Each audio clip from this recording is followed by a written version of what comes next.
health today. Most of you have probably know something about this, but this is a key part of any nutrition program, whether you're an athlete trying to put on muscle or perform better, or whether you're just the average fitness person trying to lose a little bit of weight and get in better shape. This is a first step we take for better nutritional habits, because it's real crucial. You know, with your digestive tract is where everything really happens. It's where your body absorbs nutrients and gets rid of waste products. And if that's not working right, that can cause a lot of problems. Most of you are starting the Herbal Cleanse with Advocare, if you're listening to this. It's a great program. It's nothing fancy like some of these crazy Hollywood cleanses where you juice and lose 30 pounds in 30 days. And, you know, not really a healthy cleanse. A lot of cleanses can be unhealthy, but this one's really there just to rebalance your digestive tract. And we just use good old fiber and some probiotics, which is good bacteria, along with some herbs to really reset the digestive tract and clean it out and get things working properly again. Much like the lint trap in your dryer. When your dryer quits working right, a lot of times you just have to pull out that lint trap, clean it out, and put it back in the dryer, runs better. And that's really what I kind of like in a good cleanse too. So along with the cleanse, we want to be thinking about other things to do with digestive health. So we really have a complete package and really improve our digestive health. And we're going to feel better, we're going to look better, and we're going to recover better from workouts and stresses of life. Why is that important? Why am I spending time in the digestive tract? Well, 70% of the immune system lives in the digestive tract. Your digestive tract, your intestines are basically like 30 feet of hose, and you can store up to 28 pounds of undigested fecal matter in your intestines. That's a lot of extra weight to be carrying around. So those of you that want to lose weight, this is a good place to start. It's not actual fat weight, but it's actually extra weight that's going to be, you know, kind of dragging you down unless you get rid of it. So, and if you're not regular and your digestive habits aren't on track, or if you're the other way where everything kind of runs through you, it's not a comfortable way to live life. So we want to make sure that your plumbing is working right. And really, you should be at least having one bowel movement per day. And if you're not, that's what we consider constipation. A lot of people don't think of it that way, but that's one of the ways your body gets rid of toxins. And it has a big connection with your immune system. They're even connecting it now with ALS and Parkinson's. That they're not just worrying about the brain. They're actually doing studies to connect this with the digestive health. So we want to make sure this is addressed and addressed. That's why we start first with this and addressed on a high level. Also, the shallow reason. Everybody who wants to come to our personal training studio, right, to look better, to have nice abs. Well, if you're holding extra undigested stuff in your intestinal wall, you're going to have a more bloated stomach, and it's going to distort your abs that you're after. So, you know, flattening out that tummy and getting that nice waistline you were looking for, part of that is cleaning up the digestive health so that you can have that look you're going after. So we definitely have to talk about the shallow reason too as well. What causes it? There's lots of things. Antibiotics are one of the big medications I always hear people have issues with after they take them. It's because the antibiotics kill all the bacteria, good and bad. Birth control pills can affect this as well. A lot of women typically have more of these digestive problems than guys, and this could be a big reason why. A lot of processed foods can be irritating to the gut. Refined sugars. Foods, a lot of people have issues with gluten and even some dairy. People have issues with dairy. Not necessarily an allergy, so to speak, but intolerances, which can affect the absorption of nutrients, which can kind of keep the gut backed up or cause inflammation down there, which is not a good thing if you're trying to get fit and trying to feel and look better. Chlorine can kill bacteria. You find it in a lot of our drinking water in our public water systems. So you really want to kind of obviously use some more purified or water that doesn't have the chemicals and the minerals in there like that. Trans fat, which is a fake fat, that's a man-made fat. Your body recognizes it's very inflammatory to the whole system, and you put that, it's basically like putting plastic in your body. Alcohol and stress, these things can all cause digestive issues. So we want to make sure we're doing something to offset that. I mean, some of these things we can't really get away from, but if we're doing things to fight back, we can really make a difference in our digestive health. So we're going to start off talking about fiber. Everybody knows about fiber. Average American only takes about 12 grams a day, so falls way short. Men, we need more than women, but both of us seem to fall really short. If you're really low in fiber, which most people are, when you reintroduce fiber back in, we want to be really careful. If you're on the cleanse, we do have a fiber product that's 10 grams of fiber, and if you're using the shakes, that's 6 grams of fiber. So putting 16 grams of fiber, if you do one of the fiber drinks with a shake, 16 grams of fiber, which if you're like most Americans taking 12 grams a day, might be overwhelming. So what I recommend is that you spread it out and bring it up gradually, so you don't overwhelm the system, which can actually cause the opposite effect, which can actually back you up and make you constipated and make you feel like you have a bowling ball in your stomach, and can be very uncomfortable for a lot of people. So you want to bring that fiber up slow, spread it out through the day, and just be mindful of how much you're taking in per serving, per meal.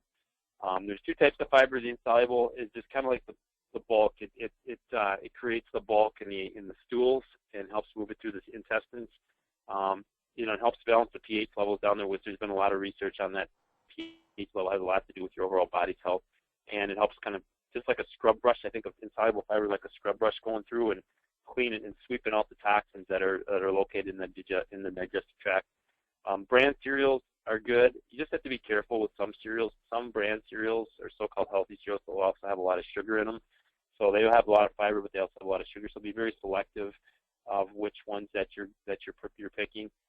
Beans and legumes. Legumes. I think of like lima beans. Those type of things are awesome. Flax is a really good product. We're going to talk about flax later in this webinar. And then whole grains like bulgur is a good whole grain that you can use to really kind of add some fiber to your diet. Soluble fiber mixes with water, and it helps bind. It's the one that they always attribute to cholesterol. It also helps slow down the release of blood sugar. A lot of times when you put something that's pure sugar into your system and there's nothing to kind of hold it back, that's what creates a blood sugar spike, and that's where we have a big release of insulin. That's what creates insulin resistance, which causes a lot of people to have issues with weight, which can lead them into diabetes. So this fiber is one of the things, along with protein, that can really slow down the release of blood sugar into the system. So making sure that you have some good fiber also helps you control weight. Once again, there we see flax is another good source of that. Beans kind of really cover both types of fiber. A lot of the fruits, think of the fruits that have a lot of the water in them, like apples, nectarines that have kind of water. When you bite into it, there's water. Definitely oranges, pears, all kind of made from the same thing. Those are good ones to have that because it is water-soluble fiber, so you're going to find it in things with water in it. And then our green vegetables and even avocados, which is actually a good fat. These are all good sources of that fiber. And, if you're not getting enough fiber in, it doesn't hurt to try to add a fiber supplement in just to make sure you're getting that in there, because most fiber supplements will have both types of fiber. I know we have that in with our cleanse, and some people will choose to stay on those fiber packets afterwards because it's just hard for them to get all these types of foods in throughout the day. I definitely am a proponent of getting some of it from food, but if you don't feel like with your schedule you can get it there, it's always good to supplement a little bit if you're feeling you're coming up a little bit short. Water is the cheapest one. People always talk about all these fancy weight loss supplements and everything. This is probably one of the best ones. It helps clean your body out. It's kind of like oil. I think of carbohydrates, proteins, and fats are like fuel for the body. Water's like oil, so it helps move things through the system. It works with fiber. You really want to drink about half your body weight in ounces. Most people, when you look at their food journals, are sitting there in about 4 glasses per day, and if every glass is 8 ounces, that's really, really short. And then once again, like I said, you want to do purified versus tap water just because we don't want to have the chlorine in there. The chlorine can kill the good bacteria, which we want to populate our gut with. So I always say, visual things are really good. Getting like a 32-ounce bottle and finishing 2 of those a day, that's really 4 glasses of water. Trying to fit it in here and there doesn't really work. I think people do better when they fill up something and they empty it a couple times a day and they have something on their desk, a 32-ounce, thing of water, or, if you're crazy like me, like the bodybuilders, we have like a thing of a gallon that we drink through every day, and that's quite a lot. But water is really, really important. It helps flush out excess bloat and water retention throughout your system, which helps you look and stay feeling lean. It helps your skin look better. It helps your kidneys work better, which helps your liver do a better job of metabolizing things, especially fat. So it's just such a great nutrient. So don't skimp on the water. And a lot of people I see that have digestive issues. This is definitely one of the issues. Dehydration is definitely one of the problems with the digestive health. Probiotics, everybody's heard of these. A lot of times you see them in yogurts and commercial yogurts. The problem in a lot of the commercial products you find, like the yogurts, the Activias, and those type of things, because they are in there, but they're dead. You want live cultures. And when they put them in there, the processing, the sugar actually kills them. That a lot of times the yogurts have a flavor with them, and it's refined sugar that they use will kill the probiotics. So I recommend taking a probiotic supplement separate. And when you want to take that, you want to take it either in the morning about 30 minutes before you eat or at night before you go to bed. A good dietitian in the area here once told me that your body does a lot of digestive work at night, so taking one at night really is a good thing. But I like to take mine in the morning about 30 minutes before I eat. You don't want to take it with food because probiotics, like I said, things can kill them, kill the cultures. So when you take them with food, your body feels the food and it actually kicks up your stomach acid, which will kill the bacteria. So we want to make sure that we get them in there and get them down in the intestine before, get them through the stomach before the food gets there, so that the acid from the stomach doesn't kill the good bacteria. But it does work really well with fiber. Much like fiber, it helps get rid of toxins and remove it from the digestive tract. And it also helps with peristalsis, which is the act of moving the bowels through the intestine. So it assists with fiber. It's really kind of a team effort if you really look at it. Other fermented foods are really good sources. You can get it from sub yogurts, but you got to be really careful. I would use plain yogurts if you use any type of yogurt. Sauerkraut and kefir are good ones. Pickles are even good. And then miso soup, which I don't have listed, there's another good one. So if you like Asian food, miso soup's another good one that has high in probiotics. But adding some of these foods in too, I mean, you can never have enough probiotics. So really having more of the good guys, the good probiotics versus the bad bacteria in your gut is key to ideal gut health. So they actually help prebiotics, which this should say here. I have seen the spell check.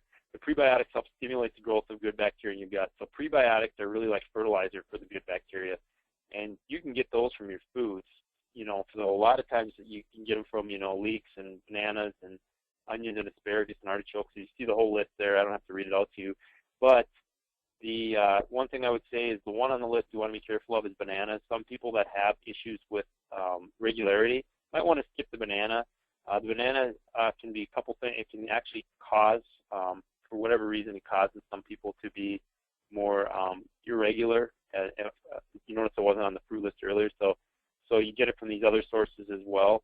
But eating these types of foods, like I said, it's like fertilizer for the good bacteria, and just helps assist the process of having the outgrow the number of good bacteria in your gut, outnumber the number of bad bacteria, which it's pretty incredible. There's stuff out there talking about that. Is when you have an adequate amount of probiotics. Let's say you were to get the flu or get salmonella, your body rebounds a lot quicker. If you get food poisoning, you're still going to be sick, but you're not going to be sick as well. So it really kind of softens the blow for those types of things too. I know I've gotten sick maybe a couple times, but I've really noticed a better immune response from my body when I do get sick. I tend to bounce back very, very quickly, and I just started using probiotics a few years ago, and I've just noticed a huge difference in not just my digestive health, but just my immune health as well. So real important. Sometimes that isn't enough. We've done all those things. We've done the pros, the pre's, the fiber, all those things, but we might need to bring in some enzymes to help break down food. We can actually our body can actually stop producing these with age. So sometimes you have to go here. You'll even see it in the, lactate. The milk lactate is really just enzymes that have been put into milk, because sometimes people don't have that enzyme in their body. That's why they have a hard time digesting dairy. So if you like dairy, you get the lactate milk. That's what you're getting. You're getting an enzyme. And these are just some of the different enzymes. Amylase breaks down carbs, lipases, fats, cellulose is fiber, and protease is protein.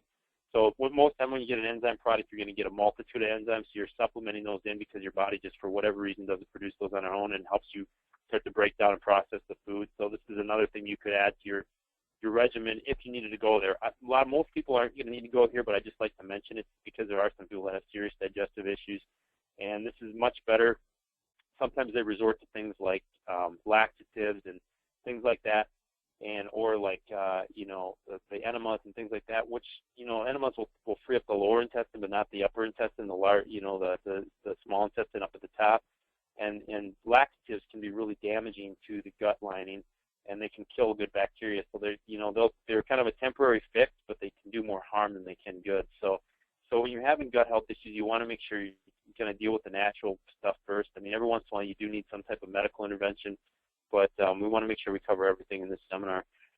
Other things to talk about, glutamine, which you can find in a lot of good protein powders. I know with our Advocare products we have a lot of glutamine in there, but glutamine helps, it's a protein that helps strengthen the intestinal wall. Antioxidants are really important too. That's why we talk about taking a good multivitamin, multimineral that has antioxidants in it. Your vitamin A, your C, your E, your K, those are all good antioxidants. So those help keep inflammation down in the intestinal wall.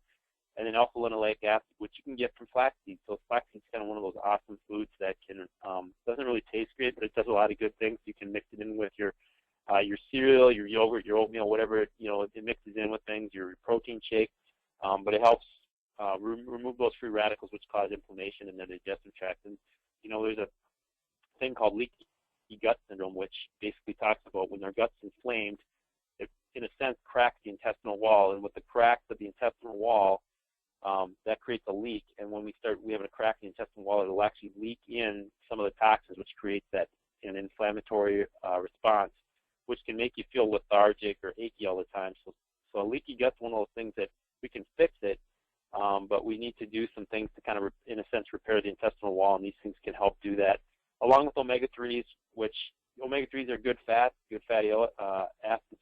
You're going to get them from fish oils. A fish oil, taking some fish oil pills during the day really kind of helps lubricate the intestines when we're talking about digestive health. So it provides lubrication so you can move things through the digestive tract in a better fashion. So, it's just like water. Omega-3s in water, kind of like the oil, and omega-3s do a lot for anti-inflammatory throughout the whole body, but also with the intestinal tract too. So let's just kind of put it all together here and wrap this thing up. I would recommend when you get done with the cleanse, continue with the probiotic. Continue to feed your body good nutrition, good bacteria. Make sure you're tracking, getting enough fiber in per day, 25 for women, 38 for men. Half your body weight in ounces. Minimize a lot of processed foods, and I would even go take it a step further is to really watch how much wheat and dairy you're taking in. Not necessarily because you're going to have an allergic reaction or something like that, but most of the wheat and dairy is not made the best. So it's hard for our body to burn it. It's kind of like putting a wet log on the fire. Exercise, too, which we obviously preach at a personal training studio, helps our intestinal muscles contract more fully. So exercise works with this as well. I would get some flaxseed oil because you're going to get fiber and you're going to get that ALA, which gives it that anti-inflammatory effect and helps kill free radicals. Take your good multivitamin, your omega-3s, your basic supplementation. And then, hey, we're all human. Every 90 to 120 days, hit the cleanse again, just kind of like you take your car in for an oil change. I just recommend it because we're all going to build up things in our gut. And I know there's certain times of year. I know in the summer I go to the cabins at the end of summer, and cabins notoriously dangerous for me. We can all probably say after the holidays we have the same issues. We've been eating Christmas cookies and things like that. So doing 3 or 4 of these a year is a good idea just to kind of reset things and keep things on track. But definitely pay attention to your digestive health, make it a priority, and you're going to see results, and you're going to feel better, you're going to look better, and you're going to be happy you did it. So this is it for our digestive health webinar. Please contact me if you have any other questions, and thanks for being part of the webinar.